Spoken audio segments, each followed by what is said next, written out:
Shalom to the elect of Israel, to the hopeful elect of Israel, you Hebrew Israelites, you so-called Negroes, Latinos, Native Americans, West Indians, and Haitians. Gotta give all praises, honor, and glory to Yahweh, Bahashem, Yahweh Shai. The Most High, the Heavenly Father, his Hebrew name is Yahweh.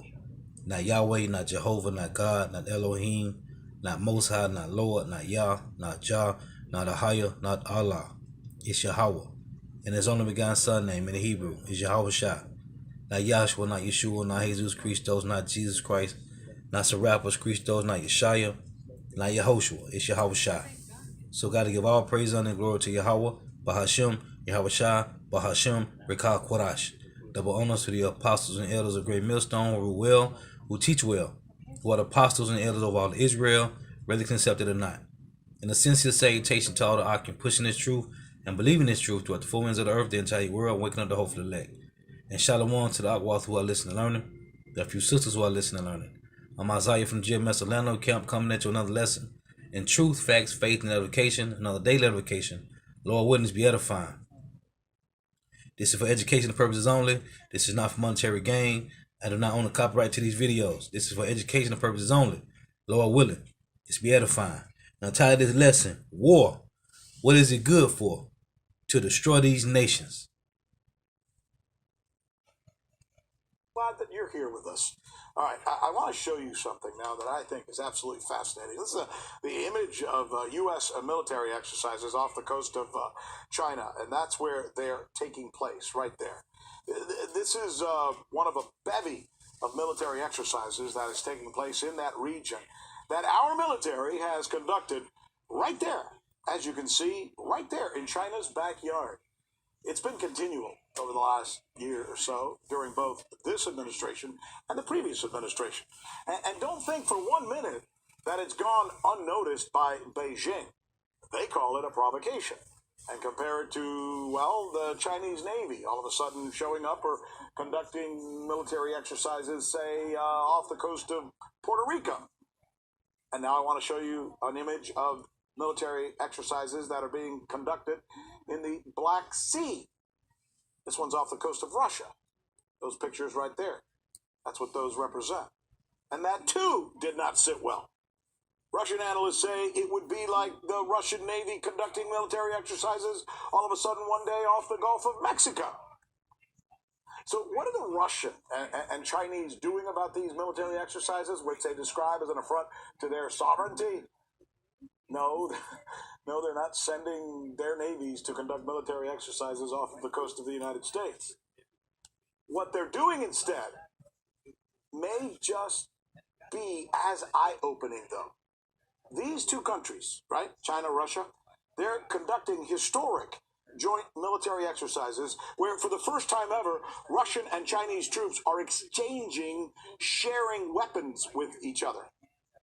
Like, here's what we use, here's what you use. Hey, why don't we just share these weapons? And that means Russian troops are going to be using Chinese weapons. Is our foreign policy causing, or maybe better said, pushing these two countries, China and Russia, traditional enemies of the United States, into each other's arms? It's an interesting question, isn't it?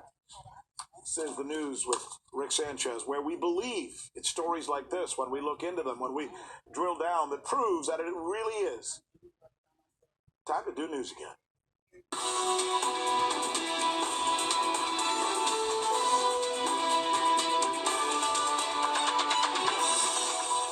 All right, so I'm thinking as you watch this newscast, there's some things that are going to probably come to mind. And these are the questions I think you might be thinking about. What is the message that China and Russia are jointly sending Washington? The Taliban now control Afghanistan again.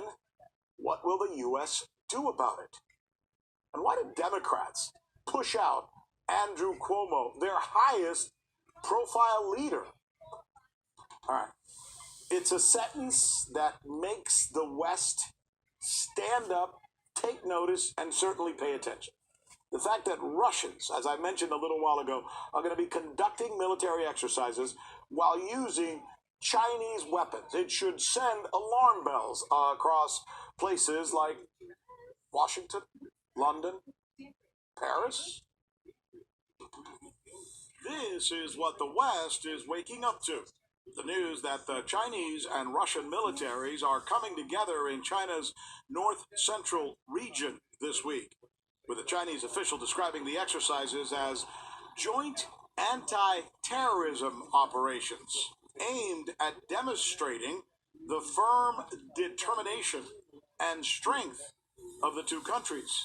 It reads like a PR statement. Now you see, this is Russia and China being anti-Babylon the Great, man, which is against Babylon the Great, which other nations is going to join Russia. As I tell you in Ezekiel 38, that Russia shall be a guard to the other nations, man. This is Russia and China being anti-Babylon the Great, which is against Babylon the Great, man. This is prophecy playing out. When it comes to maintaining regional stability, that is what the U.S. says it is doing in the South China Sea, where Washington has increased military drills in the name of sending Beijing a message. China has ramped up its own presence in the South China Sea, which it says is crucial for global trade. And now Russia is joining in to provide maritime patrols. Beijing has repeatedly warned Washington that there will be consequences if it continues exercises in its, quote, backyard. Russia has similar concerns and complaints amid increased run-ins with the U.S. by air and water over the Baltic Sea and the Black Sea. Both sides accuse the other of violating rules of engagement. The U.S. says it's representing NATO, while Russia says, yes, but it's in our territory. This also comes weeks after the U.S. partnered with Ukraine for a set of military exercises in the Black Sea. The Biden administration has made no secret about the fact that Russia and China are its two main targets on the global stage, and they want Congress to support the administration's $1 trillion infrastructure package to send both countries a message. This is particularly important now because it's no secret to any of us that the Chinese and Russian governments, among others, are making the argument in public and in private that the United States is in decline. So it's better to cast your lot with their authoritarian visions for the world than with our democratic one. All right, joining us now to discuss these latest rounds of military drills is a former member of the Armed Forces, Lieutenant Colonel Karen Kwiatkowski, served for many years in the U.S. Air Force and has often not been shy about criticizing our foreign policy. All right, let's start with this. You wake up one day and you find out that the Chinese and the Russians are having joint military exercises, and to boot, they're actually sharing military equipment and sharing weapons. What do you think of when you hear that headline? Now, I'm going to read this because you heard what the U.S. Secretary of State said. This is Obadiah chapter 1, verse 8. Obadiah chapter 1, verse 7. Now, when you're reading Revelation 7, it tells you that the angels are holding back the four winds, right? Until the elect get sealed. So, when you see things playing out right now as they are making mandates, right? They're making mandates. They pushing the charagma. Okay, you can call it also known as the all in Exodus 21:6, right?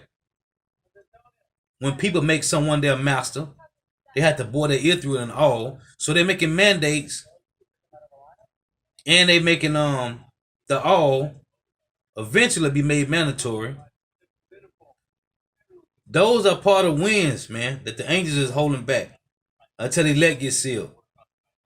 But it will be made mandatory. So as that's happening, you got World War III brewing up, right? You got famines brewing. You got pestilences is brewing. Martial law is being brewed up. All these things, famine, pestilence, and the sword is brewing up, man.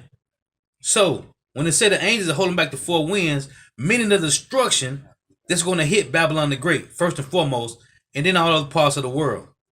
So as the angels are holding these things back, they are brewing up, and it's pressure, and pressure always busts the pipe. So when the elect gets sealed, the Lord will have the angels to let all that pressure go, man, and destruction gonna hit from all sides, man. That's what's going on. This is Obadiah 1:7. All the men of thy confederacy have brought thee even to the border. All what men of thy confederacy? Every nation that's joined, all the allies that's joined to Babylon the Great, is going to separate, and they're going to join Gog and Magog, which is Russia. All the men of thy confederacy have brought thee even to the border. The men that were at peace with thee have deceived thee and prevailed against thee, which is future prophecy, saying that you will be destroyed by these other nations. They that eat thy bread have laid a wound under thee, there is none understanding in him. It said they that eat thy bread. It tell you in Revelation 18, all the kings of the earth, all the nations that committed fornication with her, that lived deliciously off her delicacies, is going to turn against Babylon the Great. Well, it sounds like from the Pentagon's perspective, that there's an alliance against the Pentagon going on amongst two pretty well-funded countries with pretty, well-armed militaries. This is probably, I mean, Nixon went to China in order to split the Sino-Soviet linkage and potential for an alliance. We don't have anybody like that to split it, and we don't have any agendas that will do anything but continue to, as you said, push these two countries together in some ways. Now, both of those countries value their sovereignty very, very much, and neither Russia or China are calling anything that they're doing and have been doing for the past several years as an alliance. They don't consider it an alliance. It's a good neighbor policy is how they view it. Is it maybe more about just suddenly having mutual interests? And I don't want to certainly put words in your mouth, Colonel, but would it seem that there may be a point to be made that the United States, our country, has been aggressive enough to cause them to come together? Well, there's a couple of problems, and I think Blinken, in your clip with Anthony Blinken, when he said the world is thinking the United States is in decline, I thought that was very revealing, because of course that is what the world thinks. And when empires decline, they become unpredictable and unreliable. And we certainly, our actions overseas in the South China Sea and the Black Sea, really around the world, is anything but democratic, and it is everything like a totalitarian push for control. So this is how I think most likely the Chinese communists and the if you want to call the Russians a dictatorship. I mean, we have our names for their forms of government, but they certainly are reading the situation, I think, very correctly, very wisely, and very prudently. I mean, this is a George Herbert Walker Bush moment. It's what's prudent to do, and it's very prudent for the Chinese and the Russians to improve communications and consider how they may respond to threats. And of course, one of the key rationales for this exercise that they're doing, the one you're reporting on, has to do with fighting terrorism. And some of that does aim back to a newly, perhaps unstable Afghanistan, although I would say it's been unstable for a long time. But we've pulled out of Afghanistan. There may be a power vacuum. Taliban may or may not be cooperative with either China or Russia. So they have to be prepared for that. And that could be a terroristic threat of some sort. It makes sense. When the Russians say, what the hell are you guys doing in the Black Sea? I mean, come on. You're right on our shores. I mean, this is offensive. When they say that, and I'm not saying I'm agreeing with them, are they right to be protesting that? Well, whether they're right or wrong, it's certainly natural and predictable that they would be concerned. If nothing else, for the possibility of an accidental incident. Some years ago, not too long ago, we had our own ships in the Pacific crashing into each other and crashing into ports. And we fired a few captains and admirals, I guess. But I wouldn't want the U.S. Navy in a small body of water near land in near my country. I would want it just for safety purposes. So I think there's a natural resistance to that. And I mean, clearly, and you've pointed this out before. If you turn the tables, my God, the United States would go crazy. The people would be insane if we had either Chinese or Russian navies in the Gulf of Mexico. And you see, that's why this is key, man. Obadiah 1:7. All the men of thy confederacy have brought thee even to the border. Hey, they said Babylon the Great army is in the Black Seas, man. You coming to the border of these other nations, man. Of Russia. You coming up against China. The borders is them getting ready, preparing for World War III, man. We have no idea what our government is doing. In fact, I checked the Drudge Report headlines just to see what's in the news. Nothing on any exercises that we do.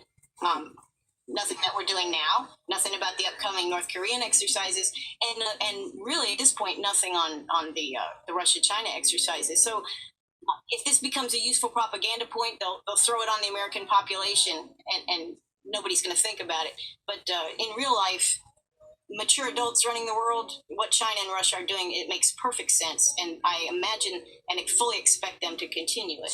Well, yeah, and that bears the question about whether we're causing it. Lieutenant Colonel Karen Kwiatkowski, as usual, my thanks to you for... Hey, in the end, everybody's tired of Babylon the Great. They are causing it, man. Now, that video was titled, Sharing Weapons, China Announces War Games with Russia. Let's get this.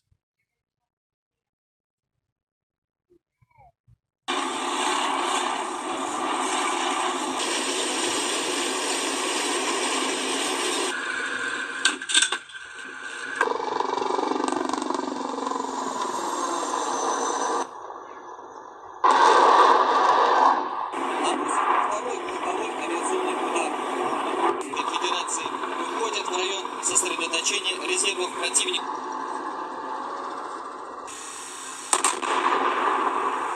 С обстановкой и принятым решением подразделением прикрытия государственной границы. Ольга! War. What is it good for? To destroy these nations.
I gotta run this back. Salaki. Right here. You see that? That's how the missiles, when them 200 million missiles in Revelation 9 and 16 get shot off, that's how they gonna look, man. Let's run it back. This is how they're gonna look, man.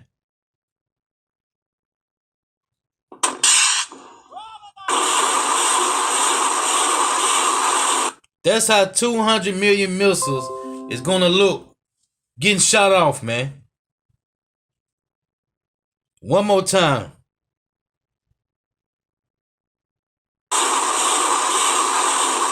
Yeah. 200 million missiles, man.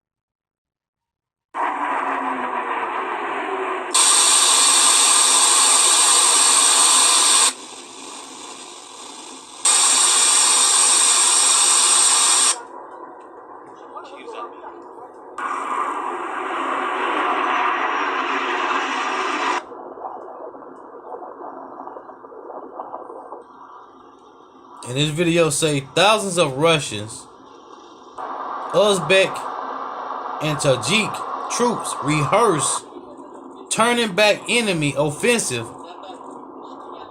on Afghan border.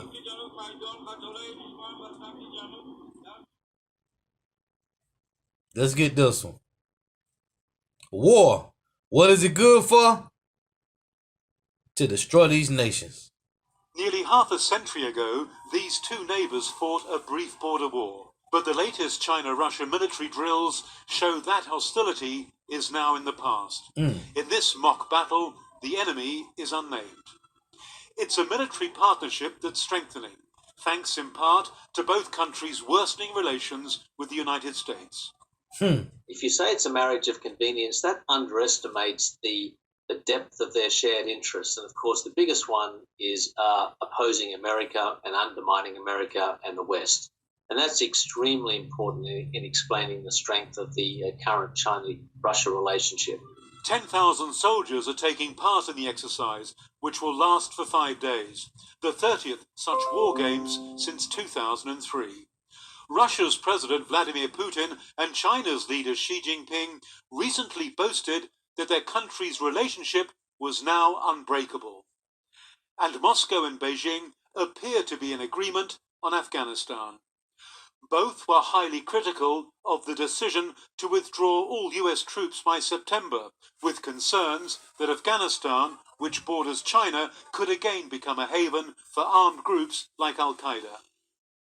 When China's Foreign Minister Wang Yi met Taliban officials last month, he urged the delegation to distance themselves from what he called terrorist groups. Analysts say it signaled concerns that China and other countries will be left to deal with the fallout of the rapid US withdrawal. Why did Biden push this so suddenly and so severely? And within Chinese circles, also Russian and some other places, they believe that this was, basically saying, okay, we broke it, but it's not in our backyard, it's in yours. Russia, China, Tajikistan, all the rest of the stands. More war games, also involving Russia, but this time with a force from Uzbekistan, a joint special forces drill close to the Afghan border, preparing for whatever scenario that may unfold from the Taliban's rising gains in the battlefield. Well, what's brewing is World War III, man. And we've been telling you, start with the Apostle Great Millstone. They've been warning you what's being brewed up. Again, Obadiah 1:7, all the men of thy confederacy have brought thee even to the border. The men that were at peace with thee have deceived thee and prevailed against thee. They that eat thy bread have laid a wound under thee. There is none understanding in him. This is Revelation chapter 9 and verse 12. One woe is past, and behold, there come two woes more hereafter. Woe is talking about what? Wars. Revelation 11:14. The second woe is past. The second world war is past, and behold, the third woe cometh quickly. Which is what? World War III, man. And this is Isaiah 9:5, and it reads, for every battle of the warrior ears with confused noise, and garments rolled in blood. And this is how they fought in the ancient time. Shields, swords, daggers, and spears, helmets, and body armor. For every battle the warrior is with confused noise, and garments rolled in blood. That's how they fought in the old time. But this, what, World War III? But this shall be with burning and fuel of fire. From what? Intercontinental ballistic missiles, man. As we see right here.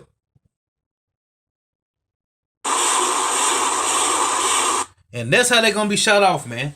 200 million. Let's read it. Revelation chapter 9 and 16 reads, and the number of the army of the horsemen were 200,000, and I heard the number of them. 200,000 is 200 million. And when I read this verse in my 1465 King James Bible, it say 200 million. It don't say 200,000. 200,000 is 200 million. Talking about missiles, man. So, what's about to go down? World War III. Why? To destroy these nations. This is Isaiah 34:1. And it reads, come near, ye nations, to hear, and hearken, ye people. Let the earth hear, and all that is therein, the world, and all things that come forth of it. For the indignation of the Lord, Yahweh Bashim Abishai, is upon all nations, and his fury upon all their armies. He have utterly destroyed them, which is a future prophecy. Let you know he done destroyed them. He have delivered them to the slaughter. Their slain also shall be cast out, and their stink shall come up out of their carcasses, and the mountains shall be melted with their blood. When they go over there to fight in that valley of Yahweh Shaphat, the mountains shall be melted with their blood, man. This is the Lord gathering all these nations. For what? To destroy them, man. Why?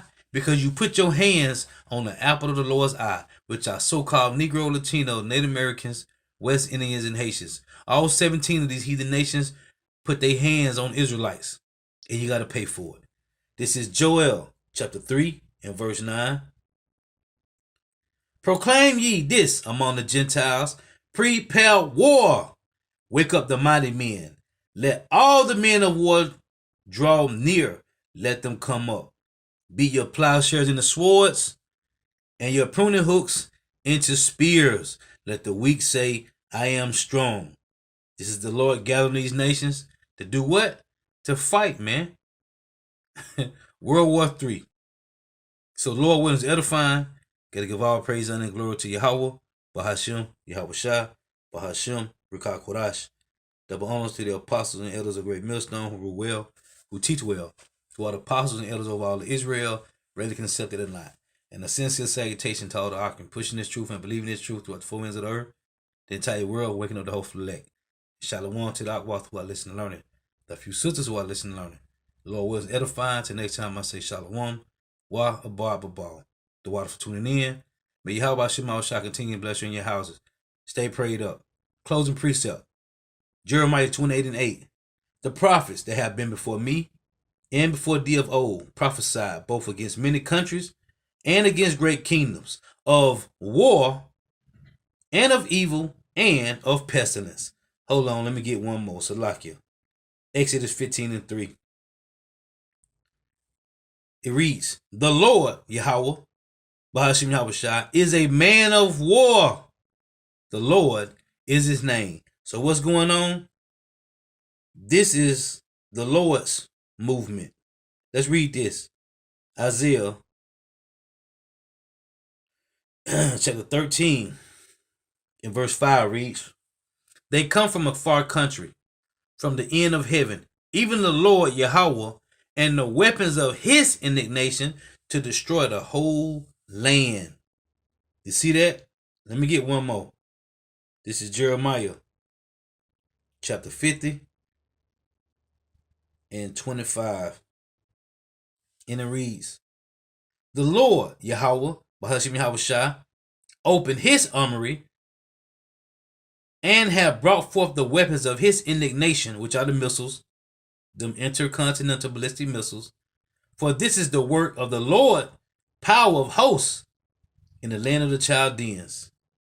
Come against her from the utmost border, open her storehouses, cast her up as heaps, and destroy her utterly. Let nothing of her be left. Only thing gonna be left in North America, Babylon the Great, is a desert wilderness, man. Till next time, I say shalom, wa abba.